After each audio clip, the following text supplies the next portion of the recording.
지난 1997년 지역의 균형 발전과 도민의 복지 향상을 위해서 경남개발공사가 설립됐는데요.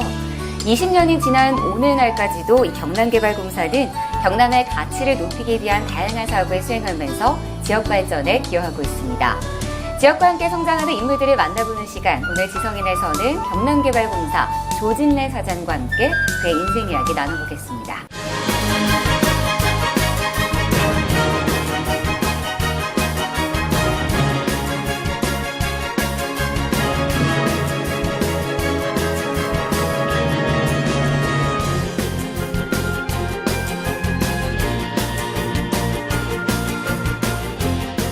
사장님 안녕하세요. 예, 안녕하십니까. 네, 반갑습니다. 먼저 우리 시청자분들께 인사 부탁드립니다. 예, 경남도민 여러분 안녕하십니까. 경남개발공사 사장 조진래입니다. 무더운 여름 날씨가 시작되는데 건강한 여름을 날 수 있도록 활기찬 그런 날들이 되기를 바라겠습니다. 네. 자, 경남개발공사가 올해로 창립 20주년을 넘겼습니다. 이 경남개발공사는 어떤 곳인지 간단하게 소개 부탁드릴게요. 예, 경남개발공사는 경남도의 예산이 100% 출자된 우리 도민의 공기업입니다. 네. 지역 경제 활성화와 그리고 지역 균형 발전을 통해서 수익을 창출해서 그 이익을 도민에게 돌려드리는, 즉 도민의 복리 정진을 최우선 목표에 두고 있다고 보면 됩니다. 네. 자, 이 경남개발공사 사장으로 취임하신 지도 벌써 1년이 훌쩍 지나가고 있는데요. 그동안 정말 바쁘게 보내셨겠는데 어떻게 보내셨어요? 예, 제가 취임하고 네.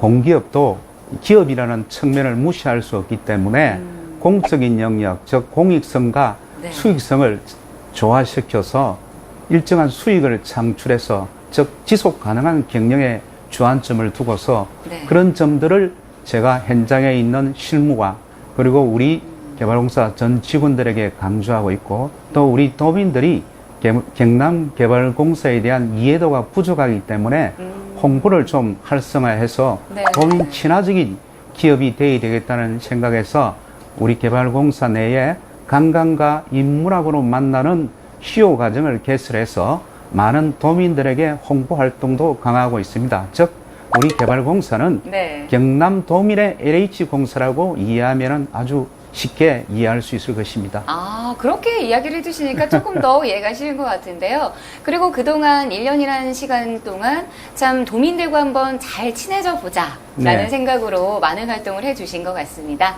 네, 오늘 이 사장님의 관련된 이야기가 여기 키워드로 준비가 되어 있는데요. 그 다음 이야기부터는 키워드를 하나하나씩 살펴보면서 이어가 보도록 하겠습니다. 자, 가장 먼저 마음에 드는 색깔을 제일 먼저 뽑아주시면 되겠습니다. 네, 궁금한데요. 제가 파란색을 먼저 뽑겠습니다. 네. 예. 오늘 셔츠 색깔과도 굉장히 비슷한 색깔을 뽑아주셨습니다. 자, 첫 번째 키워드는 바로 넘버원 지방 공기업입니다.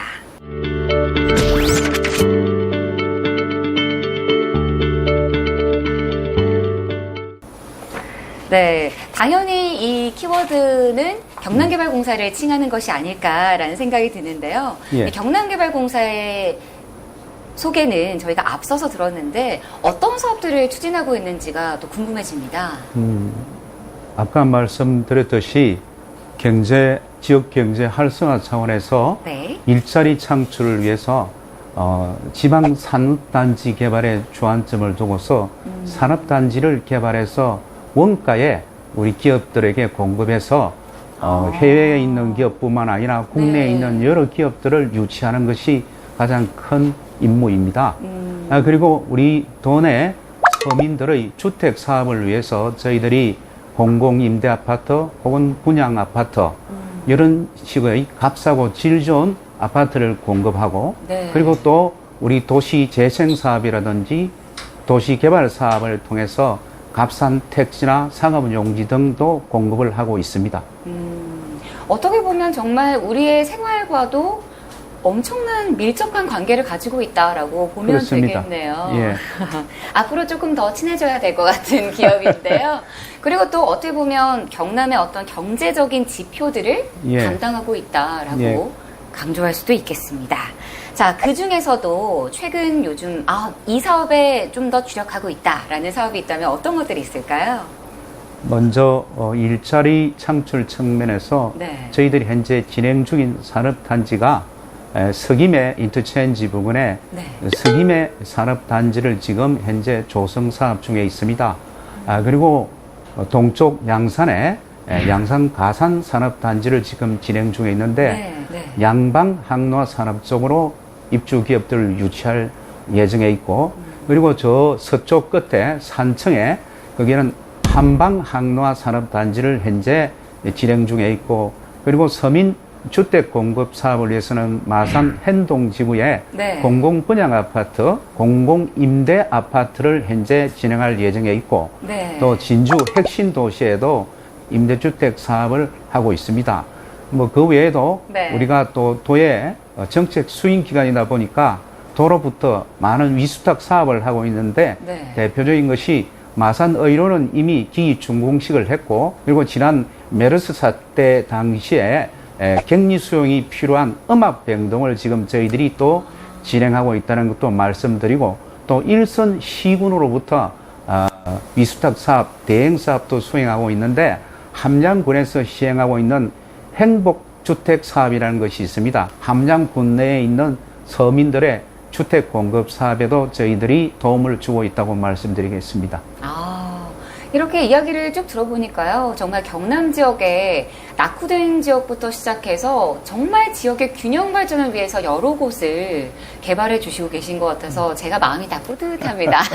감사합니다. 자, 그리고 좋은 소식이 있던데요. 이번에 경남개발공사가 165억 원의 이익을 경남도에 배당한다라고 네. 좋은 소식을 들었습니다. 설립 이후에 이 두 번째로 큰 성과라고 들었는데 어떤 네. 성과인지 좀 소개해 주세요.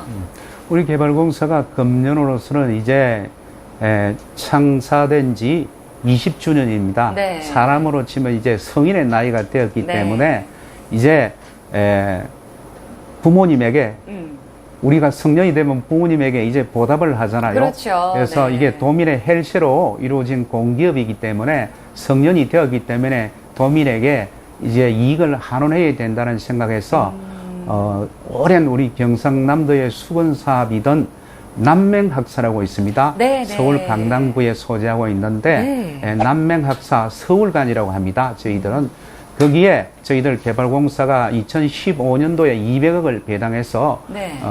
택지를 구입하고 또 공사 잔여비가 부족하기 때문에 최근에 165억 이렇게 합해 365억을 배당을 해서 최신식 기숙사를 건립합니다. 그러면은 거기에 입주 우선 순위자는 우리 도민 서민 자녀들의 입주를 최우선 순위로 고려하고 있는데 남맹학사 입주자 학생들을 위한 장학제도까지 저희들이 도입하려고 준비 중에 있습니다.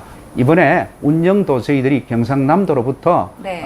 위수탁을 받아서 아마 저희 경남개발공사가 향후 운영도 할 것 같습니다. 네. 그렇게 된다면은 이제 통합해서 남맹학사 서울간, 남맹학사 창원간 이렇게 운영할 예정에 있습니다.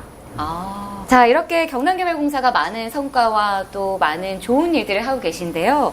그 중에서도 이 해외 관광객 유치를 위해서 홍보 활동도 주력하고 있다라고 들었습니다. 네. 이 이야기는 또 어떤 이야기인가요?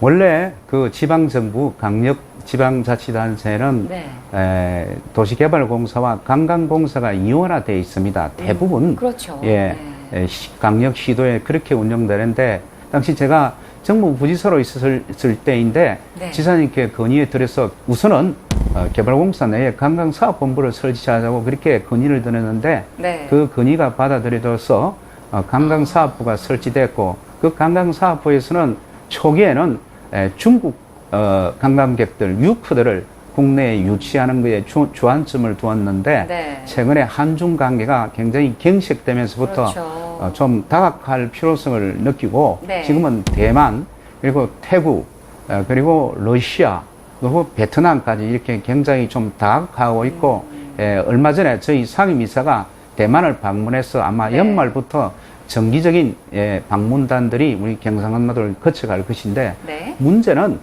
우리가 유치한 관광객들이 물론 대한민국에서 많은 소비를 하고 가면 전체적인 국가적인 차원에서는 바람직한 것이지만 어떻게 하면 그분들이 우리 경상남도에 머물면서 우리 그렇죠. 경상남도에서 돈을 쓰고 가게 만들 수 있을까? 네. 그것을 고민 중에 있습니다. 네. 그래서 제가 취임하고 난 뒤에 보통 경남도에 오는 유크들이 이제 면세점도 경남에는 사실상 없다 보니까 네. 물론 면세점이 하나 있긴 있지만 네, 네. 굉장히 소규모이기 때문에 부산이나 서울이나 이렇게 가서 돈을 풀고 합니다. 그래서 경남개발공사가 어떤 SPC를 설립해서 좀 면세점을 대규모로 한번 운영해 봐야 되겠다는 이런 네. 생각을 갖고 검토 중에 있고 네. 또 직접 항공노선이 저가 항공노선 LCC가 필요하기 때문에 LCC 항공노선을 설립해서 저희들 민간 기업과 개발공사가 합작으로 해서 SPC를 설립해서 그 부분까지도 저희들이 좀 장기적으로는 검토하고 있다고 말씀드리겠습니다. 관광객들을 위한 이런 다양한 인프라들을 지금부터 단계적으로 추진하고 계신 것 같습니다. 그렇습니다. 네. 자, 그리고 이번에는 두 번째 키워드로 저희가 이야기를 조금 더 이어나가 보도록 하겠습니다. 자, 파란색은 저희가 아까 뽑았었고요. 그 예. 다음 색깔을 뽑아주시면 되겠습니다. 예. 이번에는 노란색을 뽑고 네. 있습니다. 주로 앞에 계신 거를 많이 모르시는 것 같은데 제가 두 번째 키워드를 한번 보겠습니다. 좋은 이야기가 나올 것 같아요. 예. 두 번째 키워드는 바로 소년 홀로 서다입니다.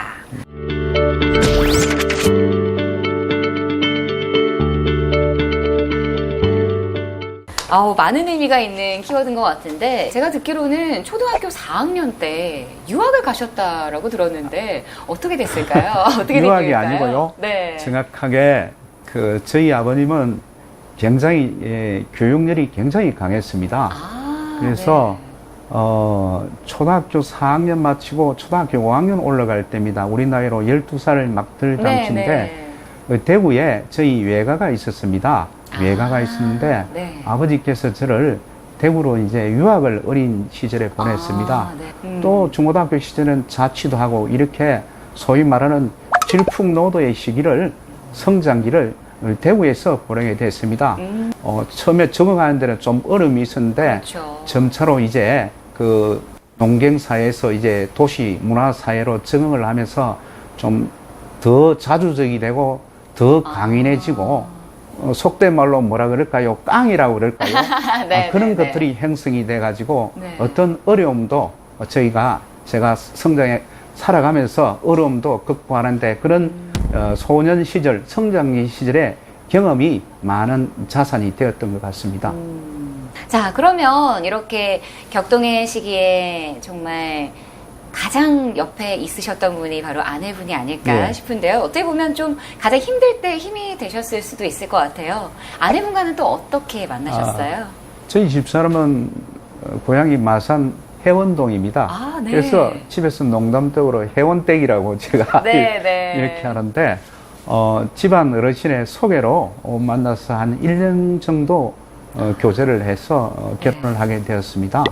설화에는 현재 1남 2녀의 자녀를 두고 있고 집사람을 처음 봤을 때 느낌 그야말로 네. 홀링 인 러브 상태였습니다. 그대로 첫눈에 반한 빠지셨구나. 거죠. 네. 예. 그래서 제가 대시해서 청혼을 성낙을 받아내서 결혼을 하게 된 거죠. 그런데 앞서 잠깐 자녀분 이야기를 언급해 주셨는데요. 예. 이야기 좀 더 해주세요. 많이 궁금해하실 것 같아요, 시청자분들이. 예. 1남 2녀가 있는데 네. 제가 너퉁이를 하나 둬서 아이고, 예, 금술이 좋으셨구나. 예. 제가 국회의원이 되기 직전에 너퉁이를 네. 얻었습니다. 자기 언니하고는 12살 띠동갑입니다.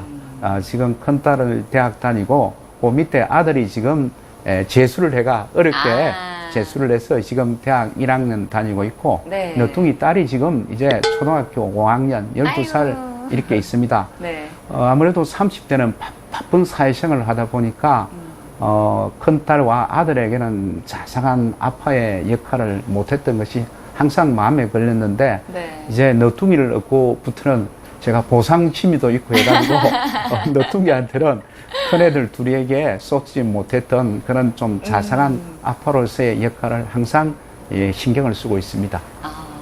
그런데 시청자분들 가장들이 이것도 참 많이 궁금해하실 것 같은데 자녀를 교육시킬 때 어떤 것을 좀 가장 중요하게 생각하세요?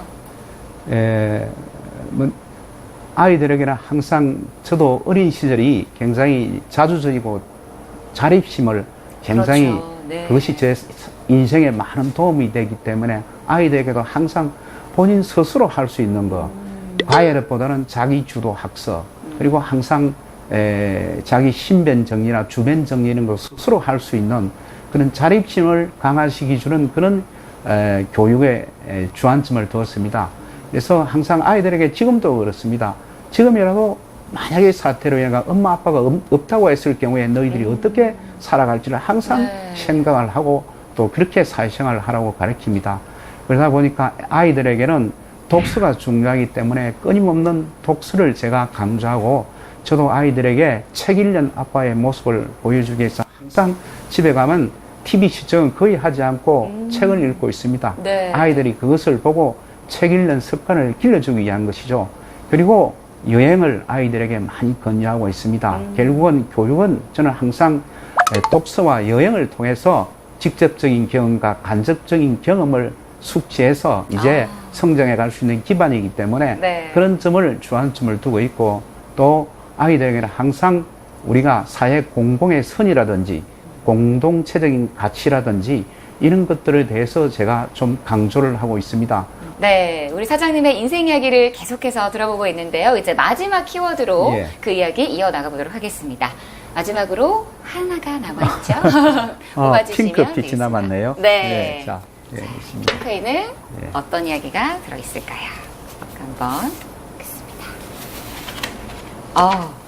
마지막 키워드는 바로 최선이 최고라는 키워드입니다.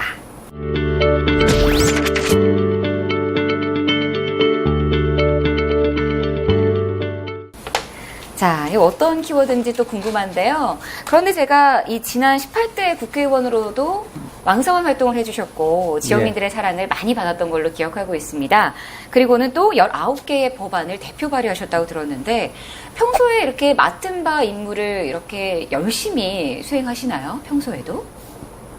제 어린 시절부터 모토가 네. 항상 최선을 다하자.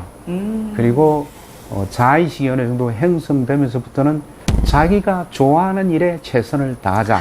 남들이 시켜서가 아니고 네. 자기가 좋아하는 일에 최선을 다하자. 이것을 인생 모토로 삼았는데 뒤에 책을 보니까 행복한 사람은 가장 행복한 사람은 누구인가? 행복이란 무엇인가? 라는 것에 대해서 제가 한번 책을 보니까 동서양의 많은 현인들의 네. 공통적인 결론이 바로 자기가 좋아하는 것, 자기가 원하는 것에 최선을 다하는 사람이 그 결과 유무를 떠나서 가장 행복한 사람이다. 이런 정의를 본 적이 있습니다. 네. 그래서 제 스스로 아주 모토를 잘 정했다. 이렇게 한번 자유해 본 적도 있습니다.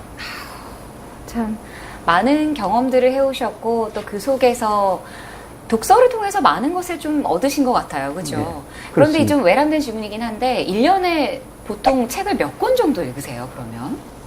많이 좀 시간이 여유가 있을 네. 때는 한 달에 한 7, 8권 정도도 읽고 한 달에 7, 예, 8권. 또 제가 읽는 책들은 가벼운 신간보다는 네. 동서양의 무거운 좀 주제들의 고전을 읽다 보니까 네. 고전이라는 것은 한두 번 읽어서 그 내용을 체화할 수 없기 때문에 네, 네. 보통 5번 정도 많은 경우에는 10번 이상 읽는 책들이 많이 있습니다. 그래서 제가 가지고 있는 책들은 최근에 구입한 것도 있지만은 20대 때부터 구입했던 걸 가지고 다니면서 지금도 꺼내서 읽어보고 또 책을 읽어볼 때마다 제가 그 느낌을 여백에다가 제 생각을 적어 놓습니다. 네. 그러면 다시 세월이 흘러서 꺼내서 보면은 그 여백에 적었던 느낌이 굉장히 또 생생하게, 네. 생경하게 다가오는 경우도 있고 그렇습니다. 저도 다음에 사장님께 좀 추천을 받아서 독서를 좀 더 해봐야 되겠다라는 생각도 들어봤습니다. 그런데 이 18대 국회의원을 지내셨고 또 현재 지금 사장으로서 역할을 다 해주시고 계신데요. 스트레스를 안 받는다 그러면 좀 거짓말일 것 같고요. 그렇죠. 네, 이 스트레스를 어떤 방법으로 푸시는지 궁금해요. 보통 저런 스트레스를 이제 운동과 독서로서 이래 좀 풉니다. 좀 특이한 제 나름대로의 네. 운동은 일반적으로 스트레스 발산을 일반인들이 많이 사용하는데 그렇죠. 저는 독서를 통해서 스트레스를 많이 풉니다. 기운이 우일성천하고 잘 나갈 때는 그 기운을 눌려야 되기 때문에 네. 좀 주역이라든지 또 이래 논어라든지 맹자 이런 좀 경서 위주의 독서를 하면서 자꾸 교만한 기운을 누르려고 합니다. 그리고 좀 디프레스 돼 있고 힘들 때는 네. 주로 역사서적이라든지 저 위인들이 어떻게 고난을 극복해 나갔는지 제 자신이 그 책 속에 일종의 감정이입을 시켜가지고 그렇죠. 스트레스를 네. 발산합니다. 그런 경우에는 이제 사마천의 상위 열전이라든지 또 플루타르쿠스 영웅전이라든지 또 춘추라든지 이런 책들을 보면서 거기에 몰입해서 스트레스를 좀 발산하는데 좀 특이한 스트레스 해소법이라고 보면 됩니다. 예. 자, 그리고 가장 중요한 질문이 될 텐데요. 이 경남개발공사 사장으로 지금도 많은 역할을 해주시고 계신데 어떤 계획과 목표가 어떻게 되는지 가장 궁금하네요. 그렇습니다. 아까도 말씀드렸듯이 경남개발공사는 경남도의 최일선에 있는 정책 수행기관입니다. 그래서 도지사님의 도정 철학을 직접 현장에서 구현하는 것입니다. 이제 민주적, 절차적 정당성을 받아서 새로운 지사님이 오실 것입니다. 네. 저의 목표는 새로운 지사님이 오실 때까지 네. 기존에 우리 개발공사가 추진하고 있던 여러 사람들을 잘 마무리하는 것이 1차적인 목표입니다. 자, 그리고 지성인의 공식 질문만이 남아있는데요. 예. 참 의미가 있는 질문입니다. 사장님께 경남이란 어떤 공간인가요? 뭐 경남은 제가 태어나고 자란 곳이고 제가 또 첫 사회생활을 변호사업으로 진주했을 때 제가 업을 일으킬 수 있게 저에게 기회를 준 땅입니다. 네. 우리 경남이 산업화와 대한민국의 민주화에 큰 역할을 했지 않습니까? 그렇죠. 먼저 우리 울산과 그리고 창원을 중심으로 한 기계, 조선, 자동차가 우리 산업화를 이끄는 주역이 됐고, 그리고 우리가 유신 독재에 저항했던 부마 항쟁도 역시 우리 경남에서 기촉제가 되었고, 그리고 4.19 혁명의 도화선이 됐던 3.15 학생의거, 즉 김주열 열사님도 우리 경남에서, 마산에서 시작되지 않습니까? 이렇게 본다면은 우리 대한민국의 산업화와 민주화의 중심에 우리 경상남도가 항상 있었다고 생각되고, 앞으로 우리 새로운 대한민국을 건설하는 데 있어서도 분명히 대한민국의 우리 경상남도가 그 중심에 있을 것이라고 생각되고, 저도 도민의 한 사람으로서 언제나 함께 그 하도에 고민하고 그리고 참여할 용의가 있다고 말씀드리겠습니다. 우리 사장님의 이야기를 들어보니까 저도 김해 사람으로서 이 경남 도민에 대한 자부심을 많이 가져야 되겠다라는 생각을 해보았습니다. 오늘 인생 이야기도 많이 들려주시고 또 아이들을 어떻게 교육을 시키면 되는가까지 많은 메시지를 남겨주셨는데요. 앞으로 우리 사장님의 행보에도 저희가 많은 집중을 기하고 있겠습니다. 오늘 좋은 말씀 고맙습니다. 예, 감사합니다. 지역과 함께 성장하는 인물들을 만나보는 시간, 오늘 지성인에서는 경남개발공사 조진래 사장과 함께 이야기 나눠봤습니다. 참 이 경남 공기업으로서 한 단계 더 발전하는 그런 경남개발공사를 기대해 보도록 하겠습니다. 오늘 지성인 여기까지입니다. 함께해 주신 여러분 고맙습니다.